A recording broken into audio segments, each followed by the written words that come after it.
Quiero comenzar agradeciendo a quien preparó el programa de hoy con estos himnos tan inspiradores. ¿Eh? Excelente, excelente que nos hayan subrayado aquellas verdades eternas que llevamos dentro de nuestro corazón.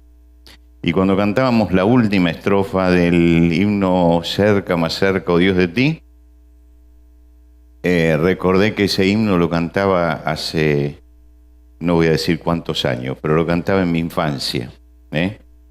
Y por un momento, cuando dice, y ya para siempre contigo estaré, digo, esta es la esperanza que tenemos en Cristo Jesús. Esta es la gran esperanza. Hermanos, vamos a seguir hablando acerca del discipulado y vamos a abrir nuestras Biblias en Mateo capítulo 16, Evangelio según San Mateo capítulo 16. Vamos a leer desde el versículo 13 del Evangelio según San Mateo, el capítulo 16.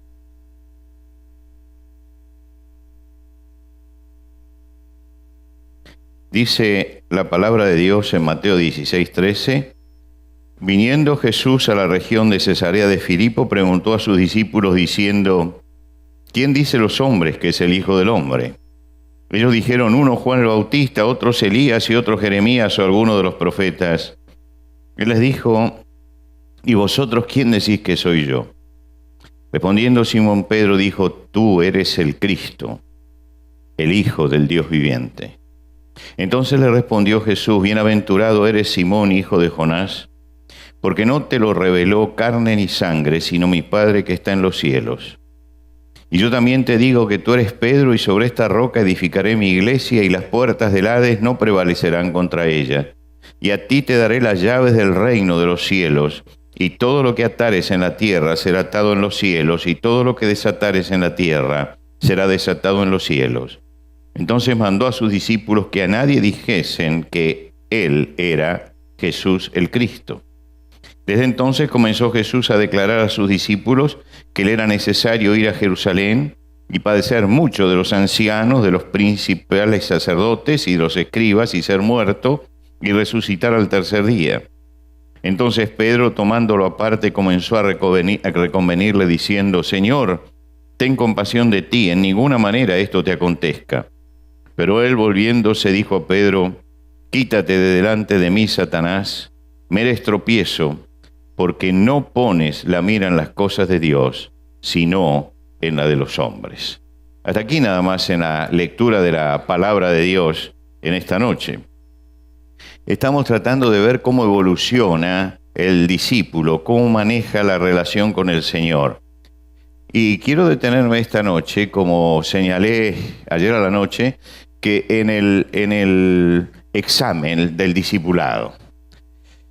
Todos sabemos que cuando cursamos una materia, de pronto tenemos que rendir exámenes, y rendimos exámenes teóricos y rendimos exámenes prácticos. Y en el episodio que vamos a considerar, justamente se trata del examen que Dios le tomó a sus discípulos. Sucede más o menos aproximadamente 2 años y medio después de los sucesos que vimos los días anteriores. Es decir, Jesús está más o menos promediando los 2 años y medio de su ministerio, de su trabajo entre los hombres. Le faltan 6 meses para ir a la cruz. Estamos siempre hablando de cronologías no exactas, pero sí aproximadas, ¿no? Y Jesús los congrega en Cesarea de Filipo. Y Cesarea de Filipo está al norte de Israel, en las fuentes de donde nace el río Jordán, al pie del monte Hermón. Es un paisaje bellísimo, es un lugar solitario, y Jesús, en medio de ese paisaje monumental y de las fuentes del río, y teniendo como fondo el Hermón, se reúnen allí. Ya anduvieron un largo camino los discípulos con Jesús. Ellos escucharon de Jesús las enseñanzas, observaron las controversias religiosas que tenía Jesús y vieron los milagros de Jesús.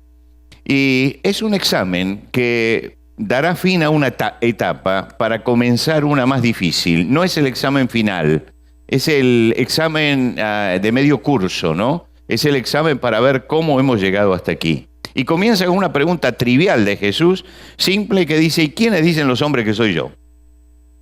A ver, ¿cuáles son las opiniones que ustedes han recogido? ¿Qué es lo que la gente piensa? Y entonces ellos tomaron de las cosas que la gente decía, bueno, algunos dicen que eres Elías. Elías era el profeta emblemático de la antigüedad. Los religiosos decían que vendría nuevamente por las profecías que había.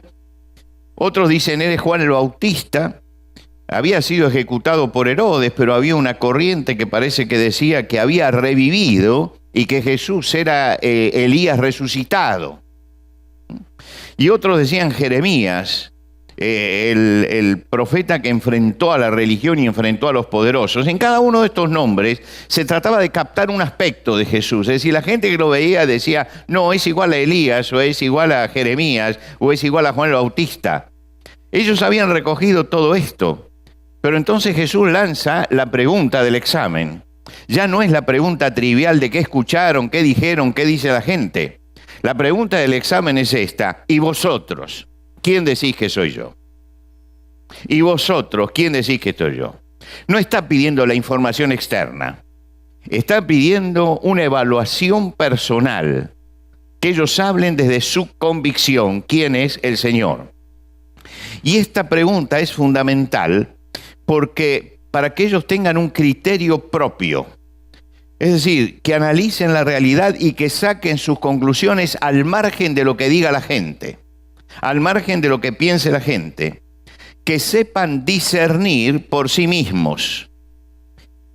¿Qué es el discernimiento? La palabra de Dios habla de discernimiento, pero ¿qué es el discernimiento? Es reconocer las diferencias y evaluarlas, saber evaluar.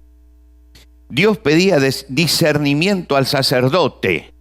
En el libro de Levítico, a Aarón se le dice: tú y tus hijos contigo no beberéis vino ni sidra cuando entréis en el tabernáculo de reunión, para poder discernir entre lo santo y lo profano, y entre lo inmundo y lo limpio.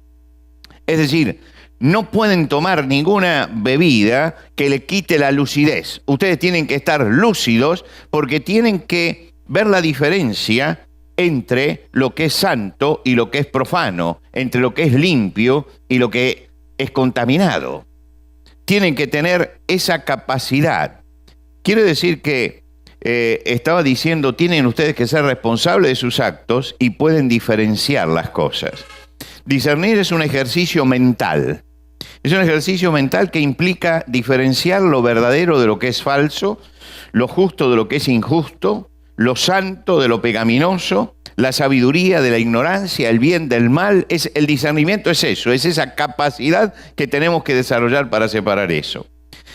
Y para eso hay que desnudarse de las apariencias. Es decir, hay que llegar a lo esencial y verdadero. Jesús primero le planteó: ¿qué dicen los hombres que soy? Porque esto habla de los que se guían por las apariencias. Bueno, se parece a. Pero ahora llega a lo profundo. Dice: para ustedes yo no puedo ser parecido a. Para ustedes tengo que ser algo, y quiero que lleguen a lo esencial y a lo verdadero. La gente que opinaba sobre Jesús lo hacía mirando la apariencia. Jesús analiza si sus discípulos se quedaron solamente con la parte de afuera o si lograron penetrar en lo esencial, en el misterio de Jesús. Luego de escuchar sus enseñanzas, de convivir con Él, de ver el poder que Él tenía sobre la vida y sobre la muerte, sobre la naturaleza, sobre los demonios, ¿qué conclusión sacaron? Él está tratando de que sus discípulos, y es lo que trata de todo discípulo, sea un ser pensante, que piense y que piense por sí mismo.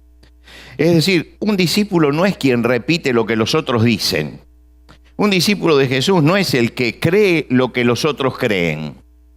Un discípulo de Jesús tiene que tener discernimiento, tiene que pensar por sí mismo, tiene que saber analizar la realidad, no dejarse llevar por lo que dicen otros, sino no dejarse incluso llevar por las modas, no dejarse llevar por los sentimientos. Es decir, saber discernir la realidad que está viviendo. Él los iba a mandar al mundo, Y ellos iban a chocar contra muchas fuerzas y muchas opiniones. Y todos nosotros estamos en el mundo y chocamos contra fuerzas, contra opiniones, contra ideas, contra ideologías. Y lo que Jesús dice, el discípulo tiene que pensar por sí mismo, pero tiene que pensar sobre la base de quién soy yo y de cuál es la tarea que yo les he encomendado. Los discípulos habían estado 2 años y medio con Jesús, tenían de tener un criterio propio, saber a quién estaban siguiendo, saber por qué lo estaban siguiendo y saber hacia dónde estaban caminando. Y esto es muy importante, que el discípulo sepa a quién está siguiendo, que lo conozca, que además sepa por qué lo está siguiendo y que además sepa también hacia dónde está yendo. Muchos cristianos tienen aquella famosa historia del pasado, tienen la fe del carbonero. Se dicen que un día el diablo se disfrazó de catedrático y entonces fue a tentar a un carbonero. Y para tentarlo le preguntó, bueno, ¿qué es lo que crees? Indudablemente lo que quería el diablo en la fábula era entrar en una controversia. ¿Qué es lo que crees? Y el carbonero le contestó, lo que cree mi iglesia. Y entonces le pregunta el diablo, ¿y qué es lo que cree tu iglesia? Dice, exactamente lo mismo que creo yo. Es decir, y hay gente que tiene esa fe, ¿no es cierto? Tiene la fe del carbonero. La fe de que, bueno, yo creo lo que todos creen, lo que cree la iglesia. Y la iglesia cree lo que creo yo. Esta es la fe sin conocimiento. No tiene fundamento y entonces esta fe no tiene consistencia. Es una fe, es fe. Nadie le va a negar su condición de fe, pero no tiene consistencia. Y entonces es muy fácil caer en el fanatismo religioso. Y es muy fácil caer en el fundamentalismo religioso. Y ustedes saben lo tremendo que es el fanatismo religioso y el fundamentalismo religioso. Y se cae justamente en estos extremos cuando uno tiene una fe sin conocimiento. Cuando uno no tiene fundamento esa fe. Y esa fe además puede ser fácilmente destruida. Y porque puede ser fácilmente destruida, entonces aparece el fundamentalismo. El fundamentalista no es un hombre perfectamente convencido de lo que hace. Es un hombre fanatizado con una idea que tiene miedo a confrontarla con otras ideas. Que tiene miedo. Y por eso se encierra dentro de sí mismo. Un discípulo del Señor tiene que saber qué es lo que cree, por qué lo cree y en qué se basa lo que cree. Por eso Jesús le hace esta pregunta. Bueno, ¿y quién piensan ustedes que yo soy? Está entrando en la mente de ellos y está hurgando en el corazón de ellos y está viendo cómo razonan y cómo piensan, a ver si ellos están pensando por sí mismos. El apóstol Pedro escribe su primera carta en tiempos de persecución. Los cristianos estaban bajo presión y una presión muy grande. Y Pedro les dice, estad siempre preparados para prestar defensa con mansedumbre y reverencia ante el todo el que os demande razón de la esperanza que hay en vosotros. Fíjense, le está diciendo, miren, ustedes tienen que dar razón de la fe. No solamente decir yo creo, sino que cuando ustedes lo lleven ante los tribunales, ustedes van a tener que hablar. Y cuando tengan que hablar, ustedes tienen que con mansedumbre y con reverencia, sin fanatismos, sin fundamentalismos, ustedes van a tener que dar razón de la esperanza. ¿Por qué creen lo que creen? ¿Por qué esperan lo que esperan? El discípulo tiene que saber, tiene que conocer, tiene que conocer. El apóstol Pablo, cuando está preso y escribe su segunda carta, usted está gobernando en ese momento Nerón. Y Nerón está persiguiendo a los cristianos. Y él escribe, padezco esto, pero no me avergüenzo, porque yo sé a quién he creído y estoy seguro que es poderoso para guardar mi depósito para aquel día. Yo sé a quién he creído. Para dar razón de la fe, mi hermano, para dar razón de la fe, uno tiene que conocer su fe. Tiene que discernir dentro de su fe. Y para estar firme en la fe hasta el último minuto. Uno tiene que saber en quién ha creído. Y por eso Jesús se para y le dice, ¿y ustedes quién dicen que soy yo? ¿Quién soy yo? ¿Qué entienden ustedes? ¿Quién soy yo? El Señor los hace pensar, los obliga a formar un criterio propio, los hace reflexionar para ver si entendieron lo que vieron. Ellos vieron los milagros, pero ¿entendieron ustedes qué es lo que está detrás de estos milagros o no entendieron nada? Si saben sacar conclusiones sabias, si son dóciles a lo que Dios les está mostrando. Es decir, el Señor está haciendo un examen profundo de ellos. Esta pregunta no es una pregunta superficial. Los separó allí y comenzó con una pregunta aparentemente trivial para llegar al fondo de la cuestión. Y cuando Jesús llega al fondo de la cuestión, entonces Pedro contesta. Y Pedro dice, tú eres el Cristo, el Hijo del Dios viviente. Él hace la síntesis perfecta de qué es lo que ha captado de Jesús y lo que el Espíritu Santo ha hecho dentro de él. ¿Por qué la síntesis perfecta? Porque él está diciendo, tú eres el Cristo, tú eres el Mesías esperado por Israel. Ha llegado, está entre nosotros lo estamos siguiendo. Creemos que eres el cumplimiento de todas las profecías. Pero además creemos otra cosa más. Creemos que eres el Hijo de Dios. El Hijo de Dios. Es decir, que Dios se ha hecho carne, que ha tomado la forma humana, que se ha encarnado. Esto es lo que creemos. Así como la pregunta sintética es muy profunda, la respuesta de Pedro también es riquísima. Y Jesús se da cuenta que él, al decir esto, él realmente ha llegado al nudo de la cuestión. Él ha descubierto, por supuesto que por obra del Espíritu Santo, pero ha descubierto quién es Jesús realmente. Hasta ese momento Jesús actuó, se movió, subía al barco y había tormenta y paraba la tormenta. Se acercaba al hombre que estaba tullido y lo levantaba. Se acercaba al endemoniado y sacaba a los demonios. Y todos esos eran, como dice Juan en su evangelio, eran señales. Es decir, estaban queriendo decir otra cosa. Estaban queriendo mostrar otra cosa. Y acá Jesús le dice, bueno, interpreten todo lo que ustedes han visto. Todo lo que ustedes han visto. ¿Qué conclusión han sacado? Y la conclusión es, estamos ante el Mesías y estamos ante Dios hecho hombre. Caramba.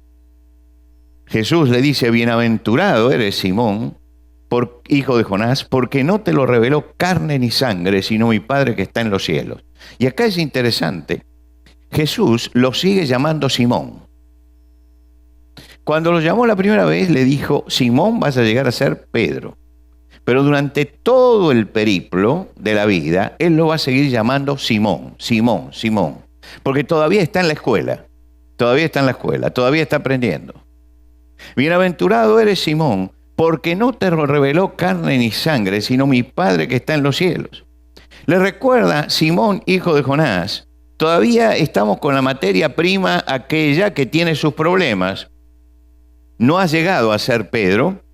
Eres todavía un ser limitado, ignorante de muchas cosas espirituales, sin una preparación especial, pero has penetrado en lo más hondo del misterio porque el Espíritu Santo estuvo trabajando en tu corazón y escuchaste. Jesús es el Cristo, el Hijo del Dios viviente. Y el Señor les explica que para llegar a esta verdad tan profunda hay que descorrer un velo, descorrer el velo interior.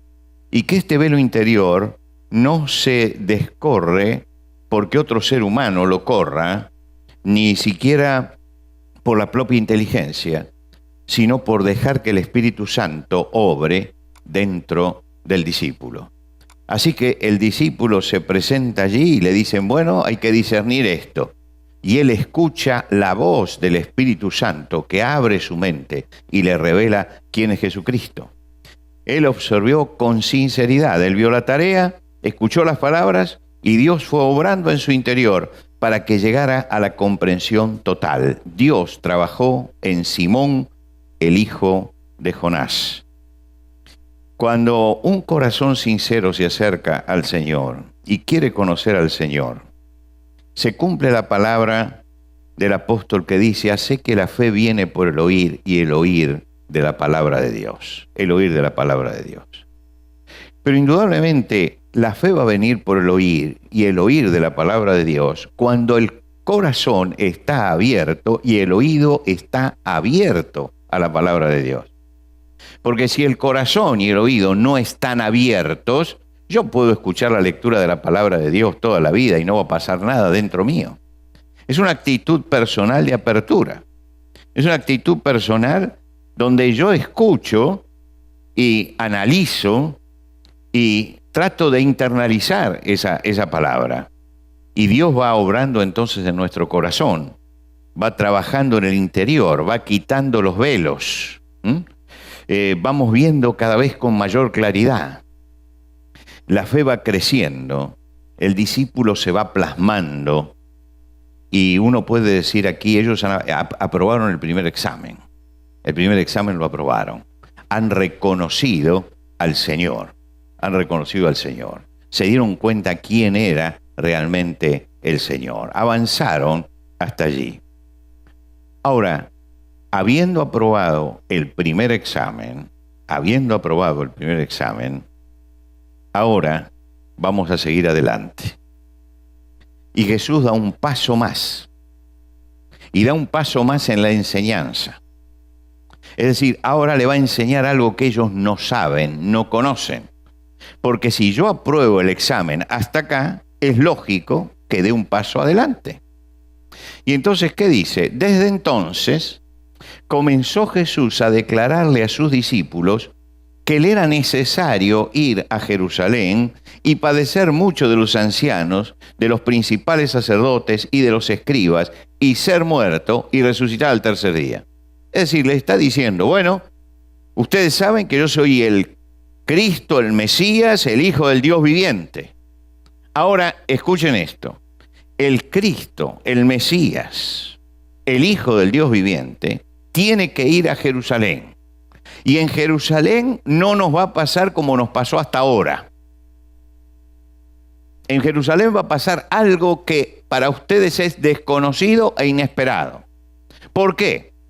Porque los 3 años que pasaron con Jesús habían sido, los 2 años y medio, habían sido una fiesta. Habían sido una fiesta. Llegaba Jesús y en medio de la tormenta y paraba la tormenta. Ellos estaban hundiendo con el barco y Jesús venía caminando. Encontraban al paralítico, lo levantaban. Encontraban al muerto, lo resucitaban. La mujer tocaba el manto de Jesús y se sanaba. Pues era una maravilla seguir a Jesús. Era una fiesta eso. Estaban realmente ellos exultantes. Lo seguían y sentían realmente el poder del Señor. Y Jesús se enfrentaba con los fariseos y defendía sus principios en tal forma que se tenían que ir los religiosos rabiosos con su doctrina sin poder cambiar la forma de ser de Jesús.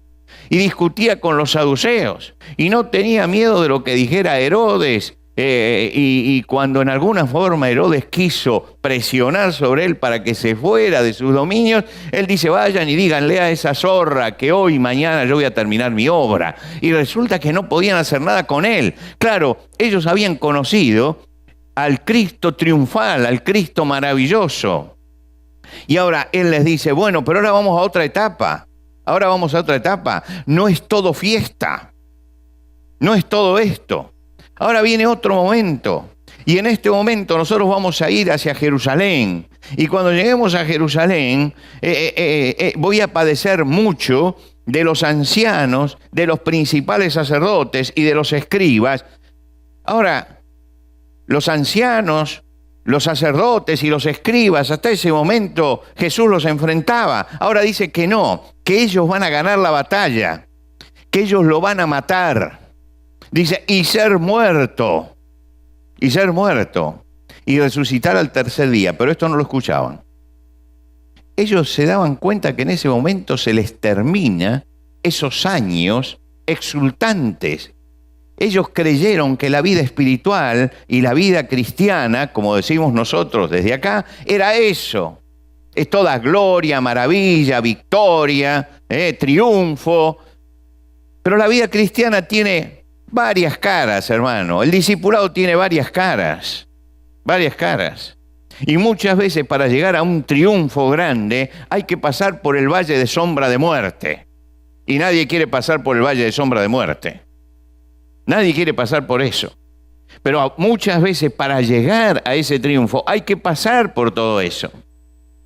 Y Jesús, que los ha llevado hasta aquí, los ha preparado y lo ha identificado, entonces con toda autoridad les dice de que ahora se acabó el hecho de caminar sobre el agua y todo esto. No es que se haya acabado el poder se va a manifestar. No olvidemos que los grandes milagros de Jesús se van a hacer en estos últimos 6 meses.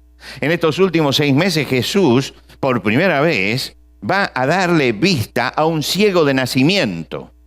No a alguien que tiene que recobrar la vista, sino al que nació ciego. Le va a dar en ese tiempo, y no había hecho ningún milagro como ese.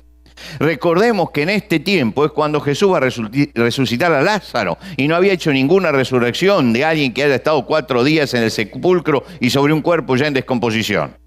No, va a haber grandes milagros, pero va a ser el camino para llegar a Jerusalén, para sufrir y para la muerte.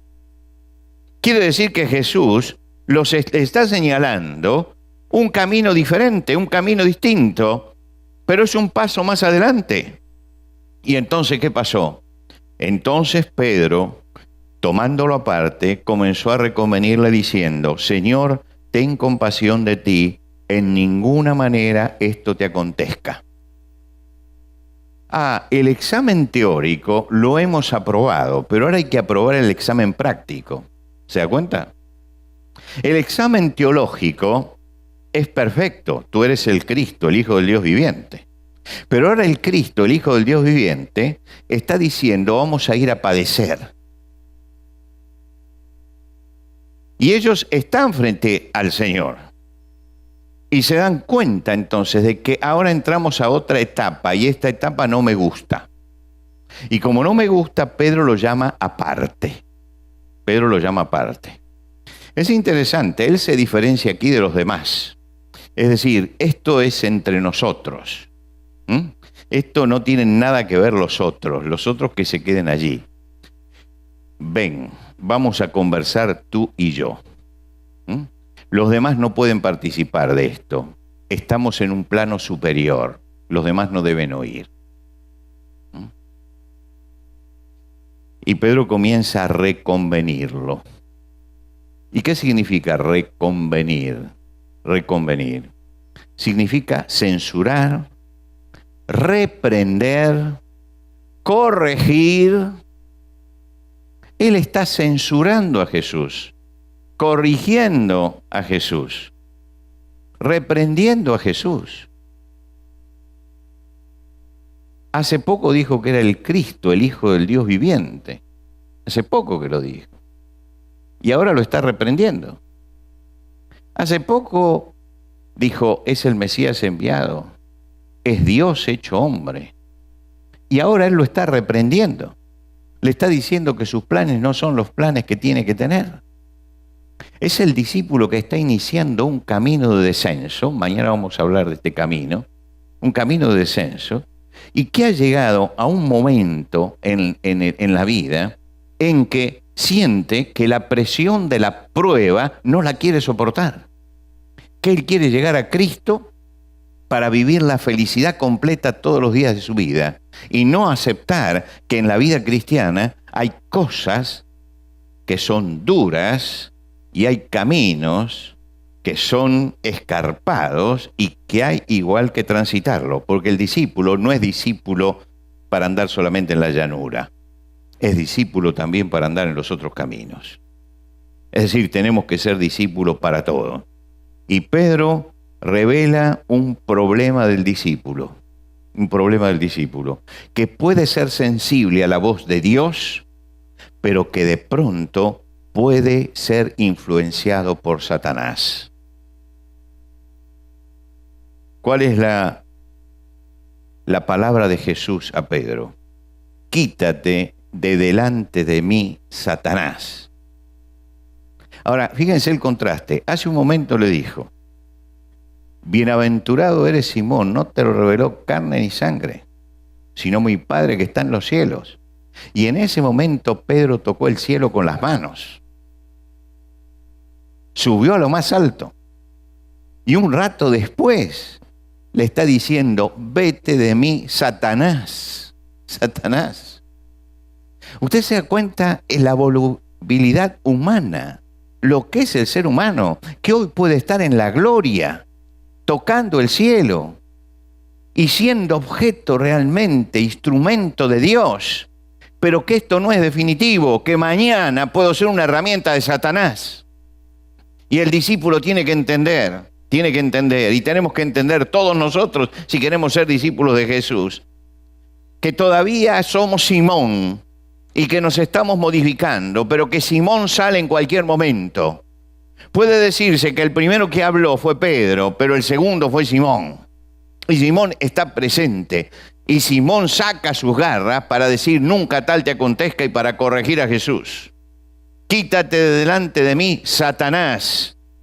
Me eres tropiezo. Y me eres tropiezo porque no pones la mira en las cosas de Dios, sino en las de los hombres. No estás mirando para arriba, sino que estás mirando para abajo. Este es el peligro del discipulado. Este examen no lo aprobó Pedro.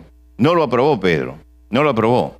Y no lo aprobó porque en ese momento era cuando más había que mirar para arriba. Y mi hermano, en el momento de la prueba, en el momento de la dificultad, en el momento en que el terreno es más duro y la vida se transforma en oscuridad, es en el momento en cuando los ojos tienen que estar mirando para arriba y no para abajo. Cuando uno tiene que mantener los ojos puestos en el Señor, aquello que decía: puestos los ojos en Jesús, el autor y consumador de la fe. Puestos los ojos en Él. Acá Pedro bajó los ojos, y cuando el discípulo baja los ojos y ve la realidad que lo rodea, le pasa esto, que empieza a ser un instrumento de Satanás. Y en ese momento él es un instrumento de Satanás, y Jesús le dice algo que es durísimo. Dice: me eres tropiezo.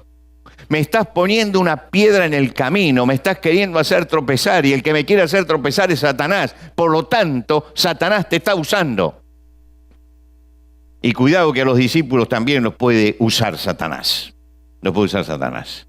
Y este es la vigilancia interna que tenemos que tener, la vigilancia en nuestro corazón. Saber si realmente yo, que estoy comprometido con el Señor, realmente estoy siendo inspirado por la voz de Dios, o si en algún momento de la vida empiezo a ser un instrumento de Satanás. Y el discípulo puede llegar a ser un instrumento de Satanás y olvidarse de con quién está relacionado. Él se olvidó de que estaba hablando con el Señor y que él no lo podía corregir al Señor. Pero él ahora tiene su propio camino. Su propio camino. Y el camino de él no pasa por Jerusalén. Y además lo hace en la forma más sutil. Trata de despertar en Jesús la autocompasión.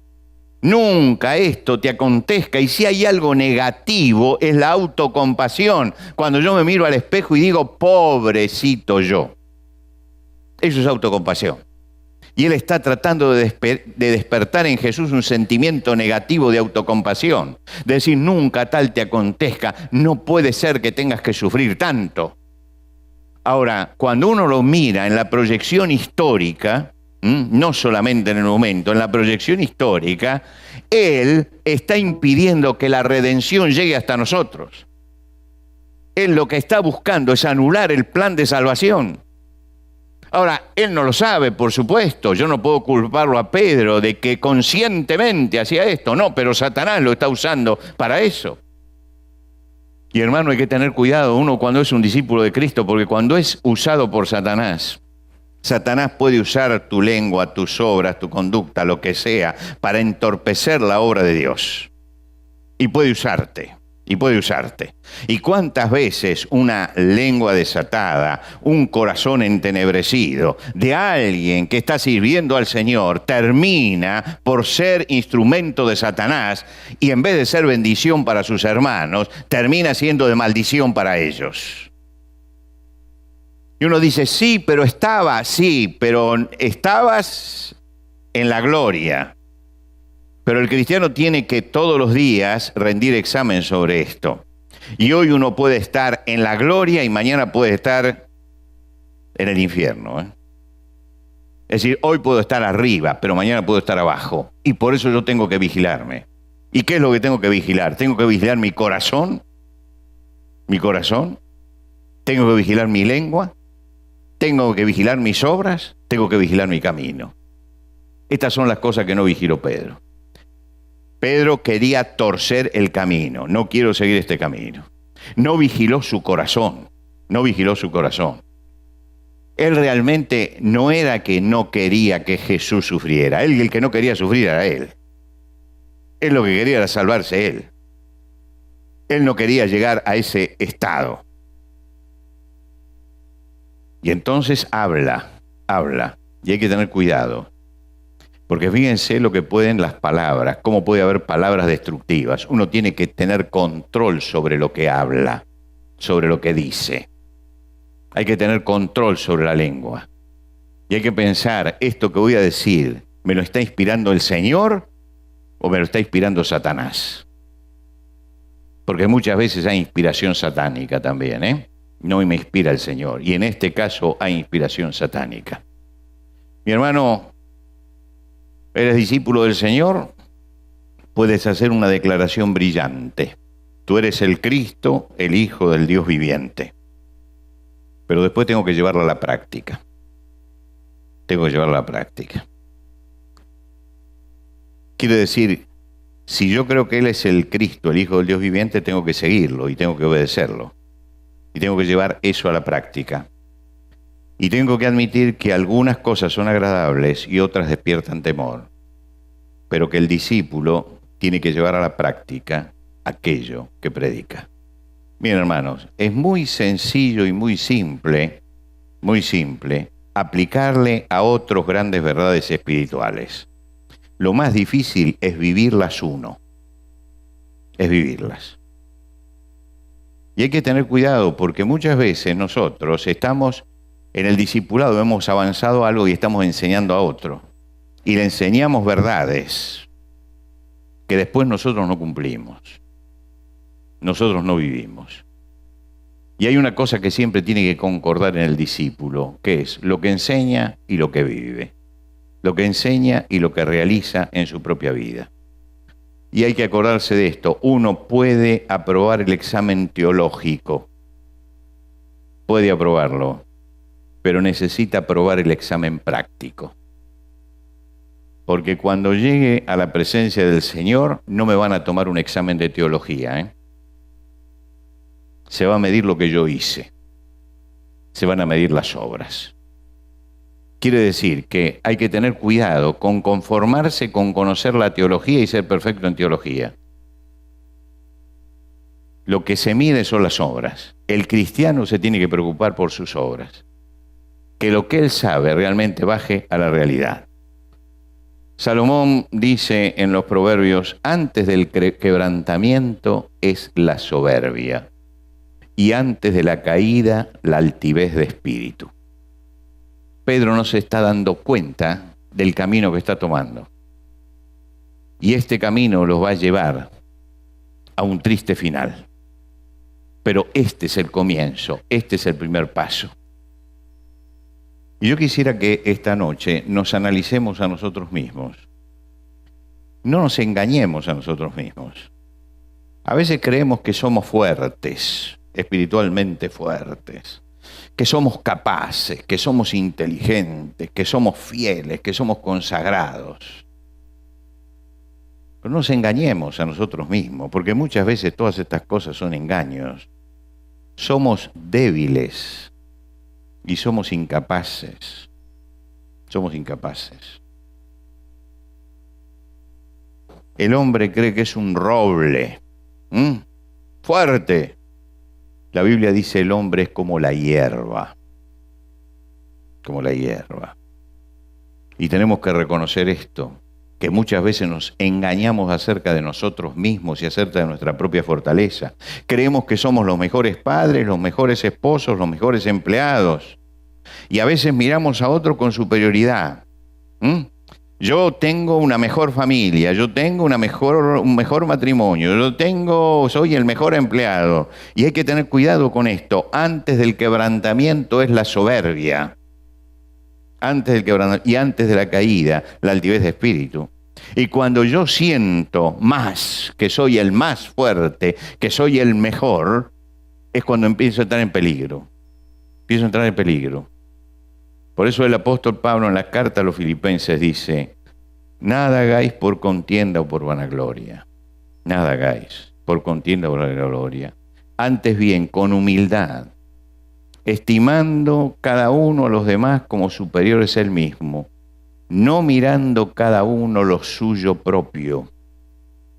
No mirando cada uno lo suyo propio, sino cada cual también lo de los otros. Y este es un llamado a renunciar a la soberbia y a aprobar el principal de los exámenes, que es el examen práctico, el examen de vida, el examen práctico.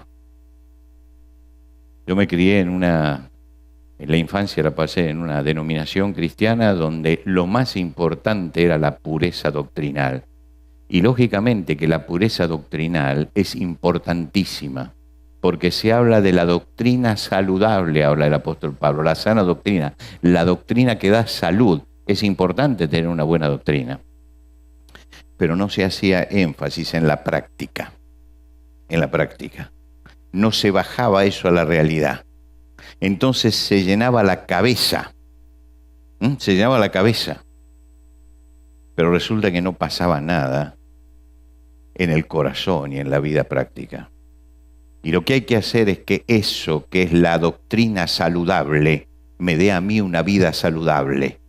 Y yo sé que el Señor, cuando llegue a su presencia, no me va a preguntar si yo tenía una doctrina saludable, sino si yo tenía una vida espiritual saludable. Y cuando llegue al tribunal de Cristo, el examen pasa por allí. Por eso, este examen aprueba el teórico. Y aprobado el teórico, creemos entonces que ya estamos bien. Pero resulta que no habían aprobado el examen práctico. Y mi hermano, el examen práctico es el fruto y el resultado en la vida. Es un llamado esto a renunciar a la soberbia, a estimar al otro, a no actuar con egoísmo, a que haya en nosotros este mismo sentir que hubo en Cristo Jesús, el que se despojó a sí mismo.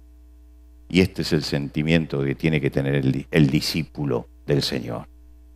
Seguimos al Señor y hay momentos de gozo, de gloria, de paz, de alegría, de esperanza, y hay valles de sombra, de muerte. Y hay que tener cuidado, porque así como Dios está con nosotros iluminándonos desde nuestro corazón por el Espíritu Santo, alrededor nuestro está el demonio como león rugiente buscando a quien devorar. Y el hecho de que sigas al Señor no significa que el demonio deje de estar allí y que pueda tomar tu vida y que pueda usarla. Y claro que vas a llegar a la gloria y vas a ser salvo y todo lo demás. Pero cuando llegues vas a llegar delante del Señor con las manos vacías. Haya en nosotros este espíritu de humildad, este sentir que hubo en Cristo Jesús de despojamiento, de aceptar la palabra de Dios.